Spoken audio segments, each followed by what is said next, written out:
5 বছর তুমি খাবো, 5 বছর আমি খাবো। 5 বছর তুমি চাঁদা করবা, 5 বছর আমি চাঁদা করবো। 5 বছর তুমি লুট করবা, 5 বছর আমি লুট করবো। হবে না, হতে দেওয়া হবে না ইনশাআল্লাহ, হবে না। মানুষ জাগ্রত হয়েছে, মানুষ সচেতন হয়েছে, মানুষ আর গোলামের জিন্দেগি করতে চায় না, গোলামের জিঞ্জিরার আবদ্ধ থাকতে চায় না, মানুষ স্বাধীনতা লাভ করতে চায়। বাংলাদেশের বুকে কোনো চাঁদাবাজি চলবে না, দুর্নীতি চলবে না, অবৈধ কোনো কাজ বাংলাদেশে চলতে দেওয়া হবে না ইনশাআল্লাহ। সচেতন থাকুন, সিন্ডিকেট বন্ধ করতে হবে, সিন্ডিকেট দূর করতে হবে। মানুষের অন্ধ নয় যে মার্কা দিবেন আর চক্ষু বুঝে সেই মার্কায় ভোট দিবে, সেদিন শেষ হয়ে গেছে।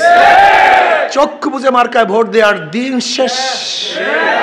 মানুষের চক্ষু উন্মোচিত হয়েছে, মানুষকে আলো চশমা খুলে ফেলছে, মানুষ সব কিছু দেখতে পারতেছে।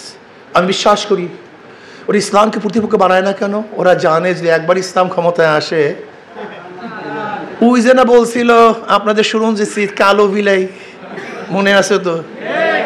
থলের থেকে কালো বিড়াই বেল হয়ে যাবে। ইসলাম যদি একবার ক্ষমতা আসে তাহলে ওদের সমস্ত চরিত্র উন্মোচন হয়ে যাবে। অনেকেই মনে করতেছেন কি ইসলাম মনে হয় কেমন কেমন কেমন কেমন কেমন না, ইসলাম আপনাদের, ইসলাম আপনাদের জন্য আসছে দুনিয়াতে, শান্তি দেওয়ার জন্য, মুক্তি দেওয়ার জন্য। যখন জাহিলি যুগ ছিল, মানুষের হানাহানি, মারামারি, কাটাকাটি ছিল, খুনাখুনি ছিল, ধর্ষণ, অবৈধ কাজ ছিল, সেই সময়তেই জনাবে মুহাম্মদ রাসূলুল্লাহ সাল্লাল্লাহু আলাইহি ওয়াসাল্লাম আমার নীতি আদর্শ নিয়ে আসছেন, যে নীতি আদর্শ সমস্ত জুলমাত অন্ধকারকে দূর করে স্পষ্ট সূর্য আপনাদের সামনে উদিত করেছিলেন। সে নাম ইসলাম। আপনারা ভয় পাচ্ছেন কেন? সাংবাদিকরা ভয় পায়, শিক্ষিত মানুষরা ভয় পায়। ইসলাম আসলে আমার ঘুষের অবস্থাটা কি হবে, আমার সুদের অবস্থাটা কি হবে, আমার দুর্নীতির অবস্থাটা কি হবে, আমার ডাকাতির অবস্থাটা কি হবে? এগুলো লাগবেই তো না, আপনার ডাকাতি করা, চুরি করা লাগবেই না, ঘুষ খাওয়া লাগবেই তো না। বরং আপনার চরিত্র গঠন হয়ে যাবে, আপনার আদর্শ গঠন হয়ে যাবে।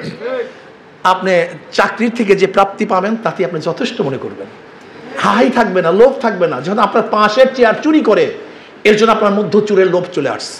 কিন্তু আপনার পাশের যখন চেয়ার চুরি করবে না, আপনার মধ্যে চোরের ভাবনাও আসবে না। আমরা আদর্শ ভিত্তিক কান্ট্রি করতে চাই, আর আদর্শ ভিত্তিক রাষ্ট্র করতে চাই।